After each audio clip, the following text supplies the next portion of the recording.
பாடிய கழுதைக்கு பரிசு பார்ட் 3. பயந்த நண்பரே, நீங்கள் போங்கள், இப்பொழுது எனது இனிமையான குரலில் பாடுகிறேன் என்று கத்தத் தொடங்கியது கழுதை. கழுதையின் சத்தத்தைக் கேட்டவுடன் தோட்டக்காரனும் மற்ற விவசாயிகளும் கழுதை இருக்கும் இடத்திற்கு வந்தனர்.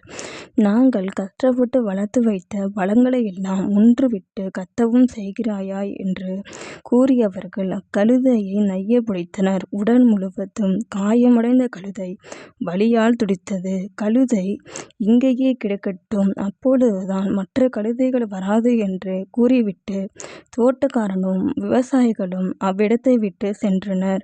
அதுவரையில் புதர் மறைவில் ஒளிந்து கொண்டிருந்த நரி கழுதையிடம் வந்தது. நண்பா, நான் சொல்லியும் கேட்காமல் பாடியதற்கு உனக்கு கிடைத்த பரிசு. இனிமேலாவது நான் சொல்லுகிறபடி கேள் என்றது நரி. அப்படி துவண்ட நிலையிலும் நண்பா, எனது நல்ல இசையை ரசிக்க அவர்களுக்கு கொடுத்து வைத்திருக்கவில்லை என்று இருமாப்புடன் கூறியது கழுதை.